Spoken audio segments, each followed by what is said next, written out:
Yeah, there you go. I finally hit the right button. I am over 50. This stuff is not my natural environment using tech. But just closed the store. I'll introduce myself. My name is Jay. I own nostalgia, vintage records, cassettes, mid-century modern furniture, collectibles, whatever store. Think like Sanford and Son, but like now. In a small town in Ontario called Dunnville, and we're right near, probably about 40 minutes away from the border into Niagara Falls, New York, and we're on the shores of Lake Erie and basically the Grand River. So there you go. Now you know everything. I have been doing an ongoing series about my own personal record collection, and so I have sort of been documenting it as going along, just doing like a quick flip through each of the sections. I've been doing it alphabetically, and I am now up to the D section. And the D section took up a fair amount of space. So I've split it into two. This is the second half of the D section. And if you want to see the first, there's links in the description there to my all the other, I think I put a playlist link for all the other alphabetical ones, and I've also put a playlist link there for all my vinyl finds and things related to vinyl, which is like a totally separate thing. So there you go. If you want to go check them out, feel free. If you want to subscribe, that'd be great. If you don't, that's totally cool. Like, I'm not the boss of you. I can't tell you what to do. Yeah, if you want to leave any comments, like if I get something wrong about what I'm talking about, feel free to put it in there. Yeah, let's go look at those records now. And there you go. So yeah, I was also informed, and this is how completely out of it, that there is a bell icon, which apparently when you subscribe, you can hit, and then you guys will get notifications of when I post new videos. I usually do about one a week. I'm not like a YouTuber. That's not my main gig. It's just something fun I do that I enjoy. I am monetized. It is very little money, like in the tens of dollars. So yeah, that's not the reason I'm doing this at all, because I could probably make more money in the time it takes me to make these than doing those videos. But you know, if you would subscribe, that'd be great. But again, you don't have to. It's totally cool. I'm going to be doing these one way or the other anyways. So we'll start off. This is sort of almost in reverse order because of the way I pull it off the shelf. But here we go. So Bob Dylan's Fallen Angels. I have yet to listen to this. It is still sealed. And that's a horrible thing, especially for like a fairly new record that's not terrifically old. This is one I just haven't got around to cracking it open. And that does happen once your collection gets... I probably got about 2,000-3,000 pieces at this point. And there is a certain point where like it becomes not it becomes unmanageable. There are far too many records, and I passed that ages ago, but I love vinyl. I always have. And so anyways, I will also be showing the labels because I was asked to do that as well. So most of these are going to be Canadian pressings. Where it isn't, I will indicate that. So Dylan's Slow Train, and I believe that is the Canadian Columbia label. Dylan's Street Legal. So I am kind of a big Dylan fan. There's the Canadian Columbia label. I have admired him since university, and I named my son Dylan. So that's all you really need to know. This is an interesting one. So this came in a collection. It does not have a cover to it. It is 2 discs. They were blank, and it is the, for those who know your vintage bootlegs, this is the Bob Dylan's Great White Wonder collection. It's 2. There's lives, there's early outtakes, there's all kinds of stuff on this. It's a fairly well documented bootleg. So for those who know, they know. This one I've got the 79 Canadian press, and it has the poster live at Budokan. There you go. John Wesley Harding. And that is, yeah, it's the Canadian stereo. I can't remember if the black lettering is the second press or not. I never know. Bob Dylan's Greatest Hits. I don't have that record out for some reason. So this is a first press of the 62 self-titled. It's a UK pressing. I've got it down that it is the first press, so I probably did check the matrix numbers on it there. And there you can see the label. There is another side of, and that one is also a Canadian. I think that's a mono. Yep. One of my favorite Dylan records. It's Blood on the Tracks. Interesting period in his life, late 70s. I think some of the 60s shine had worn off a bit, and but then he goes and drops a masterpiece like this. So what are you going to do? You can't fault Bob at all. And that is the Canadian pressing. That's the collage art back. I'll show you that because there are several different versions apparently, but that's the collage art back. I think both of these are collage art. I don't know why I have two copies. Let's see, is this the collage art as well? And it is. It's the same label. I just have doubles. I have to go through my record collection and sort of thin it out, put some stuff in the store. So 69, that's the Canadian. Yeah, I think the black stereo is the first press on these. Nashville Skyline, great album.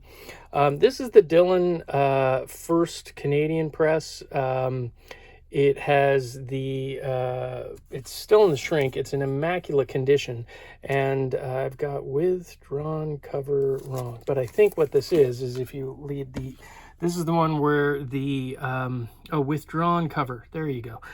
I can't even read my own writing.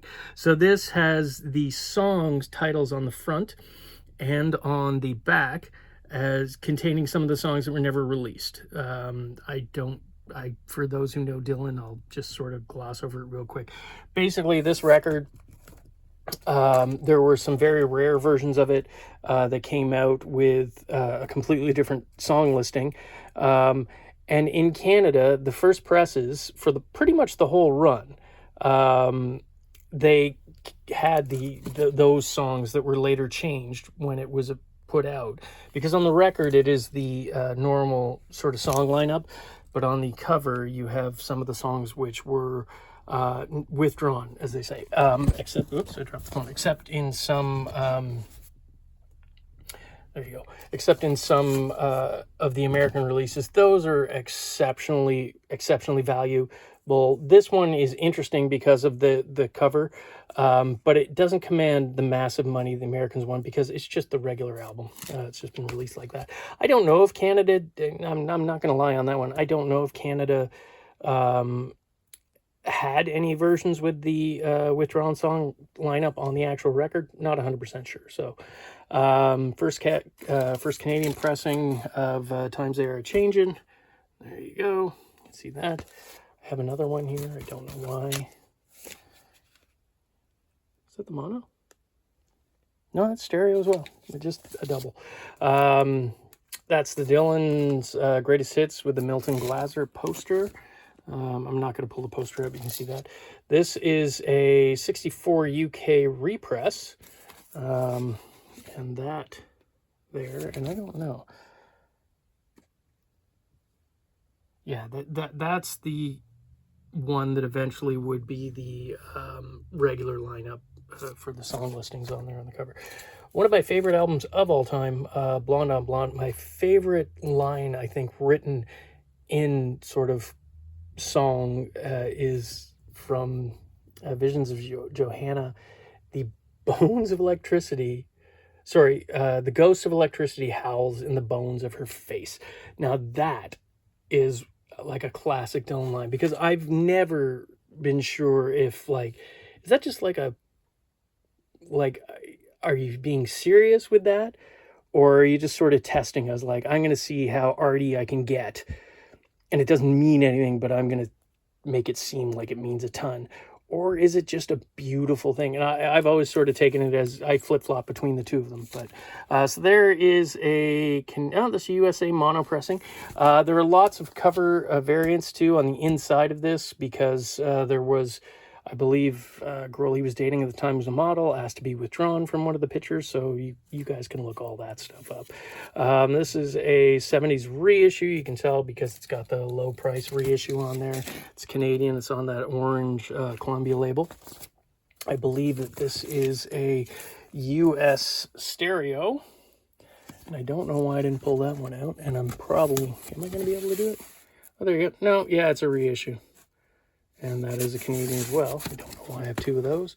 The basement tapes, Dylan and the band. So there you go, that. I have another one. It's basically slight label variation, but there you go. This one I love because it's got the hype sticker on there. And I do collect hype stickers, and probably, I'm not going to dig that out, but you can see there's a 67 press. The black stereo on there. Pat Garrett and Billy the Kid. That is the Canadian orange labels, or reddish orange hue. I don't know what the official thing is. Bring It All Back Home. That's a mono, which is nice. 65's Highway 61 Revisited, another fantastic album. And that is Canadian as well. It's the Canadian stereo. Whoops, there we go again with that. There is a reissue of it with that later 70s and 80s. That is a Canadian pressing too. Another copy of Pat Garrett. It's a Canadian one. I'm going to have to go through these. Got so many doubles. Hard Rain. And there you go there. And there is another copy of Hard Rain. It's the same album. Why do I have two? Good Lord. Thing is, it used to be worse. Like, before I opened my store, like, I've had the store for 20 years now, but back in the day, before I opened the store, I would have 4 or 5 different copies. Not different, like, same copies. I just, for some reason, you know, it would just be like that. Okay, so that is the end of the Dylans. There we go. We're moving on to Duran Duran. Planet Earth. This is a UK single. There's different versions of it on there. It's amazing. I love everything Duran Duran as well, which is kind of weird because, you know, I actually got to see Duran Duran open for Bowie in, I think it was 87. It was one of my first big stadium tours. It was the Glass Spider tour, but Duran Duran opened. So there's 7 on the Ragged Tiger. That is the Canadian press. There's Rio. Classic album, and this is Canadian as well, I believe, but that is the Harvest label variant. And then this, I think, is American, if I'm wrong. All right. No, that's Canadian too. It's just a different label variation for Rio. 86 is Notorious, so I do remember them playing Notorious at that show in 87, and brought the house down. Dungeon Family. So, can't really say. It's original U.S. pressing. I forget what year it came out, but it's brilliant hip hop. So, the Dum Dum Girls. It's signed by Dee Dee. DST, who is, if I've got this right, see, I love like 80s early hip hop, sort of that electro clash type stuff. It just sounds brilliant. And a lot of the early scratch DJs, DST, I think he was the DJ who did the scratching on Herbie Hancock's Rocket, which for a lot of, especially for like a white kid like me in the burbs, that was sort of the first time that you really heard that. Like that was really it. So that was pretty cool. Julie Driscoll and Brian Auger and the Trinity, 68. I love this. It's just her voice, and it's just great. Sort of folky pop, almost psychedelic at points, kind of dream poppy, but really great stuff. Pretty much all the Julie Driscoll records are great. So what I'm going to do is stand these back up, and then we'll move over into this pile here. Like magic, they're stood up. There we go. That is the Dream Academy. So I really loved Life in the Northern Town. It's a brilliant song, but that whole album was great. Sort of dream pop psyche, almost like 1980s. This is a sealed copy of Remembrance Days single. That is a sealed copy of I think it's their first album in 85. This is the one that has Life in a Northern Town on it. I have an open copy somewhere, just not here right now.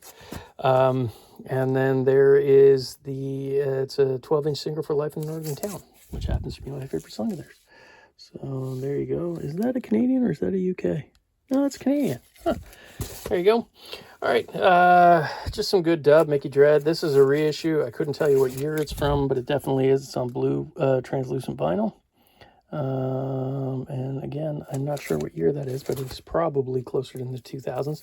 The Dramatics, this record is so good. It's on the Volt label. This is, I think it's an American pressing, 1974. I believe it's first pressing, but there's so much beautiful soul music on there. Okay, so I got these in the early 90s. I believe that these are 1980s pressings, but I haven't been able to find them on Discogs or anything. So there you go. You can see the label yourself. I'll let you have a good look at that. I believe it is Canadian. Could be, but it's Pink Moon. It's just a brilliant record. And another brilliant one. They both came together back in the day. And that's on the Antilles label. Again, that's USA. And I would guess, again, I'm going to guess that this is probably a 1980s pressing. I couldn't even find the matrix numbers when I did a matrix number search on them. So again, who knows? They're definitely not like first pressings or anything like that. Speaking of first pressings, here's the 67 Canadian pressing, and you can see the label there, The Doors' first record. I loved The Doors when I was a teenager.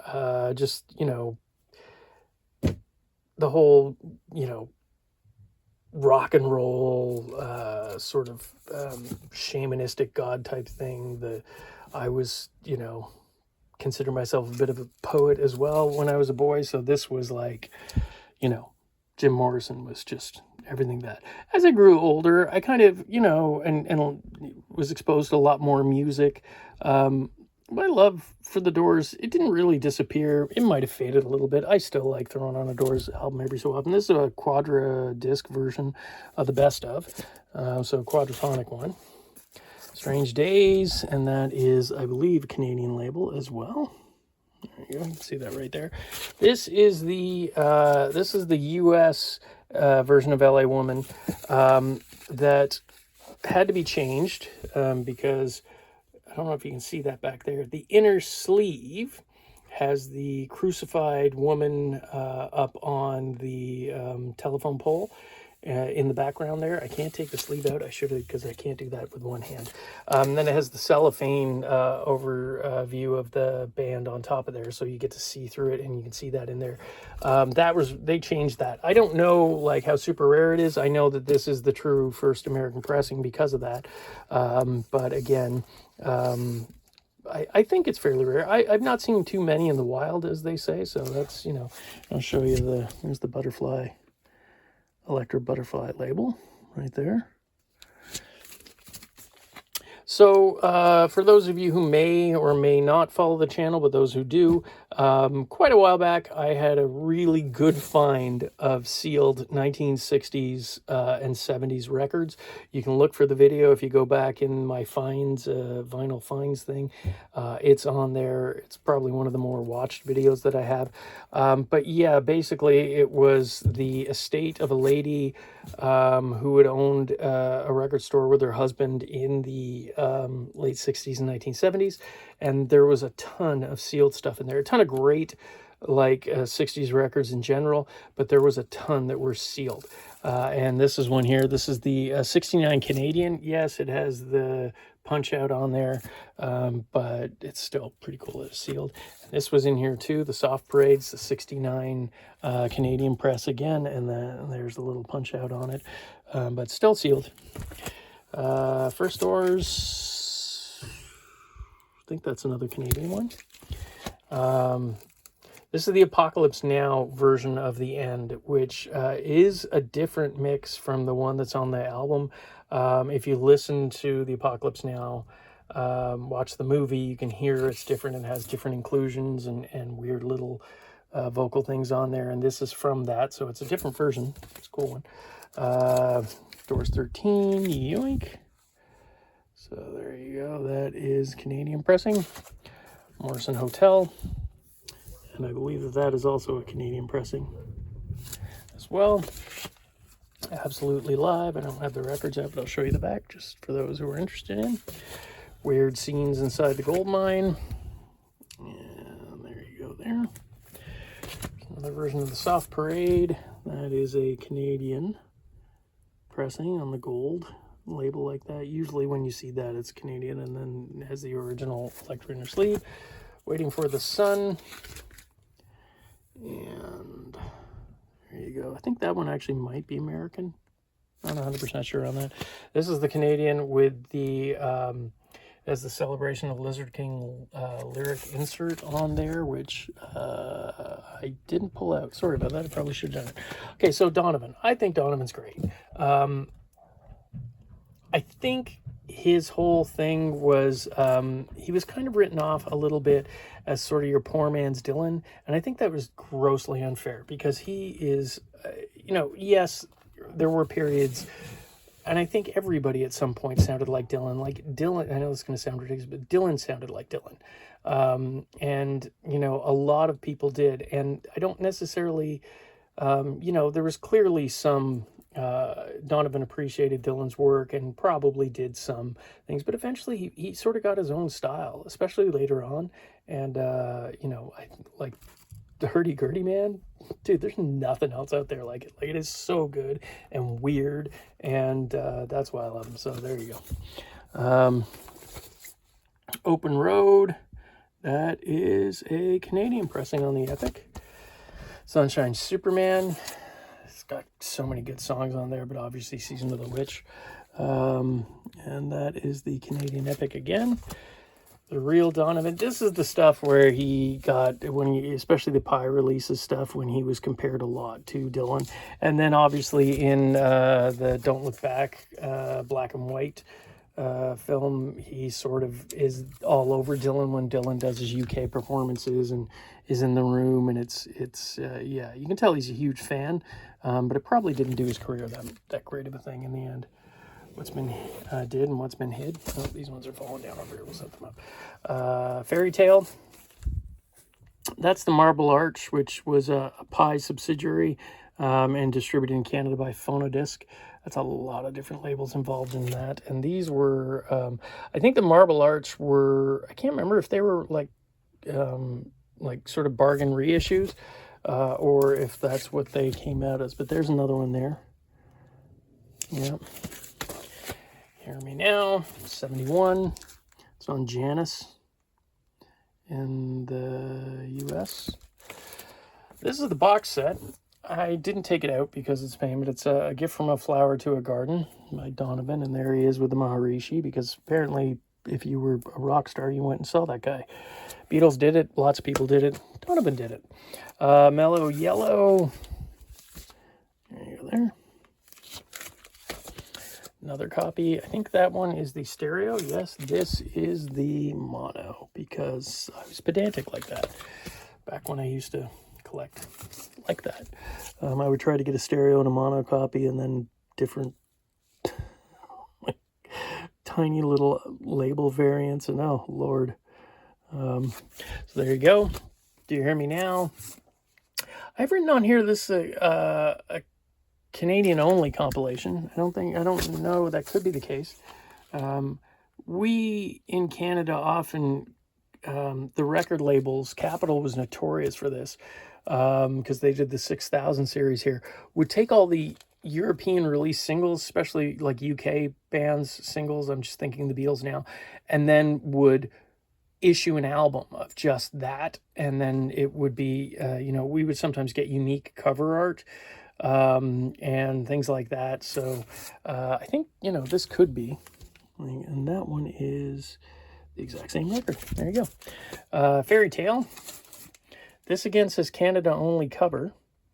It's got Universal Soldier. This is sort of the Dylan era, and that is, yeah, it's Canadian.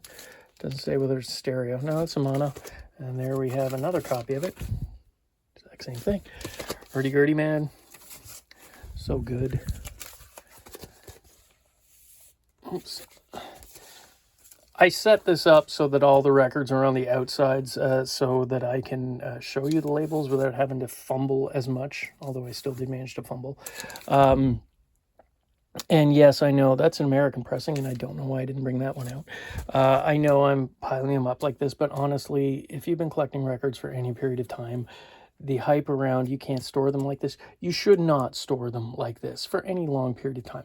But sitting like this for a few minutes, even up to like an hour, ain't gonna kill them unless you got them near a heat source, which you shouldn't have your records near a heat source anyway. So I will tell you a story of woe.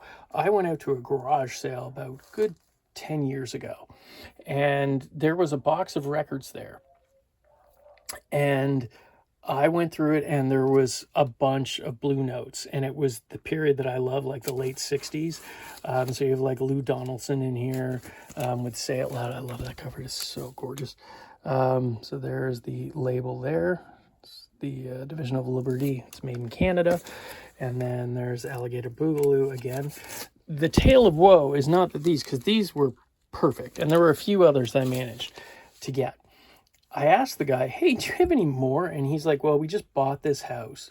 And this lady was very bohemian. And she had passed away, I guess. And just the family just sold the house with contents. And these guys, unfortunately, she had her records out in a barn that, for the most part, he said, was watertight and heated. But apparently it did leak at some point. When during the handover, of the property, and they just tossed her record collection. And he's like, yeah, we got a dumpster. We were clearing everything out. He told me some of the things they threw out too. Like, she sounded like the kind of person that I would just love to go through. I know it sounds terrible, but her stuff, because she sounded like a really interesting person, very artistic, and just, had tons of jazz records and going back through the years. And I managed to rescue a few, but apparently, because this one crate didn't get wet, but the other ones didn't, they just tossed it. And it's like, good Lord, the records would have been, because these were perfect. Like, the vinyl was immaculate.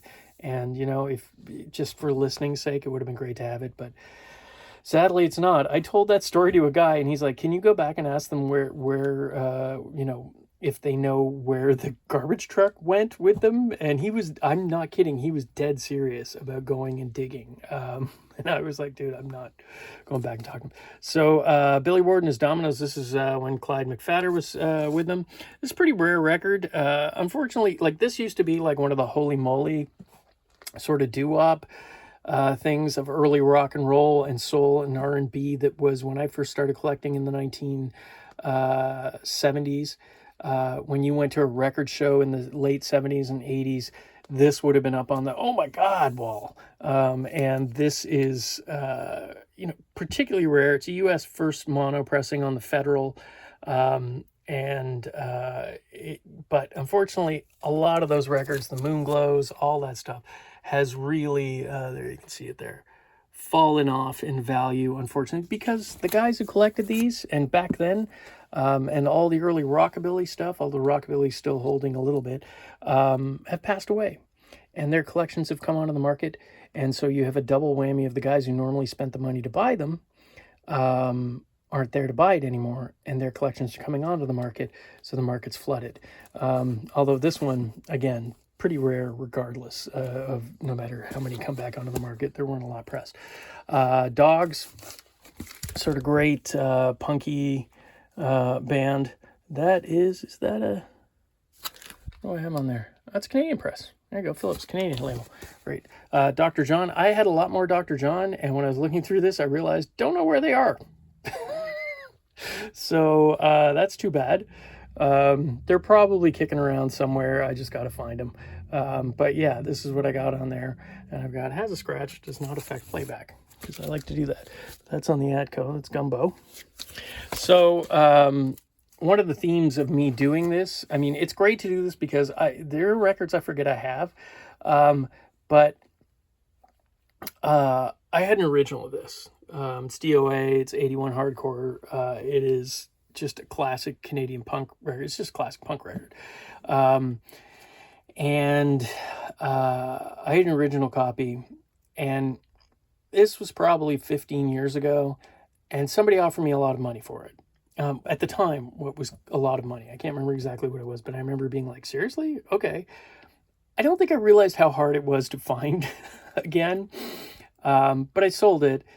That value has just skyrocketed even beyond what I thought was crazy back then. Now, I took the money and I bought myself an eventual reissue. So I still have the music. But yeah, sometimes when I need money, I will sell records. And at the time I did, so I took it. Like a hungry dog goes for Alpo, I think is what Rollins said once. So there you go, Willie Dixon's. This is the nice price region. So it is a reissue. Is that sealed? Oh, maybe that's sealed. Yeah, okay. So that's sealed. Dixie Cups, I love, like, girl bands, for lack of a better word. That's on Redbird, Canadian version of it. Great, awesome sound. Diodes, Canadian band. Phenomenal. And that is Action Reaction. And there you go. There, you can see that label. There is the first record. And that is, I don't know if that might be a reissue, like an 80s reissue. I'll look into that. What I got in there? No, 77, first Canadian press that I got written on it. Somebody's also written their name on there, but that's all right. I don't mind that too much. 2016's J. Dilla. Yeah, sometimes I still try to get with the now. This apparently was Record Store Day limited edition, came with a 7-inch and a booklet. You know, I'm 54, and, you know, I want to try to be hip still. I'm totally not hip. Diggable Planets. I love the Diggables. I wish I had everything they ever put out. I have it all on CD, but this is the only thing I have on record. So there you go. It's the 12-inch for Birth of the Slick. So again, I had first 3 Bo Diddley records literally looked unplayed, original U.S. first pressings, and I sold them all at a record show for good money. They've actually come down since I sold them then, so, but I took that money and went and bought a reissue. Again, sometimes you need money, and your better records sell quickly. And at first, you know, it hurts a little bit, but then you kind of get over it. And the reality is I haven't even opened this reissue that I bought. So there you go. That's terrible. Super Blues. It's on Checkers, which was the Chess subsidiary. And I think that's a USA pressing. Yes, that's Chicago. And that's the one with Diddley, Muddy Waters, and Little Walter. Another Dimension. This is the later Chess label. Have Guitar Will Travel. I love that. Like, everything about that cover is amazing right there. So much good orange going on. And this is the Canadian pressing on the Rio label. 2 great guitars, Chuck and Bo. I sold the one that had the Duchess on the cover. That's one I wish I'd kept. It's because she's legend to me. And this is Bo Diddley as a Lover. That's an original one that I did keep from that because I couldn't find it on any other. I had the other ones on CD, but not that. That's the Canadian mono. It's quality right there. The album is immaculate. All those ones that came out of one collection were. So that's a Humpty Dance. Good Lord. That is such a good track. Man, I love the Digital Underground. And then last but not least, and again, I don't know where most of my Devo records are right now because I had a lot more than this. Like I had the marble, Canadian marble pressing, lots of different ones. But this is Duty Now for the Future, 1979, and it is a Canadian press. Okay. So that is it. That is the last of the D section, as it were, of my record collection. And I'm not going to bore you guys. Well, maybe I'll bore you guys and stand these up while we're here. You can sort of get, oh, look at that Lou Donaldson. Look at that cover. Good Lord, it's so gorgeous. So, yeah, you know, I started this sort of to document and go through, because when you get to a larger collection, and I'm not, my record collection is by no means one of the larger collections out there, and it is by no means one of the most complete or anything like that. It's just as my collection. But once you get over sort of 2 Kallax, IKEA Kallax units worth of records, you sort of it becomes a little bit ungainly. You lose track of things. And so this has been actually really fun for me, which is the reason why I do these YouTube videos at all. But it's been really fun because they're records I forget about, and you tend to do that when you have a collection that's so big. There are times when I go to it and I'll stand there going, I can't find anything to play, which is ridiculous because there's so much there. Oops, don't fall on the floor. There we go. And yeah, so if you guys have a big collection and you've been collecting for years, I kind of recommend doing this, even if it's just for your own, I don't know, whatever, insurance purposes or whatever. Not that I'm doing it for that, but it's just fun to kind of go through, and it becomes almost like a project. And you start. I've been listening to so many records I haven't listened to in so long. And it's tons of fun like that. I mean, that's the reason why you collect is amongst other things, is to listen to them. So yeah. Anyways, that's it for now. We'll do the E's probably in another week or two, unless I get a big find of records in between, and I'll do that. Then the E's. Yeah, like I said, check out the ones that were before it. The links are in the description. Hope you're all able to find some good stuff when you're digging in the crates. Bye.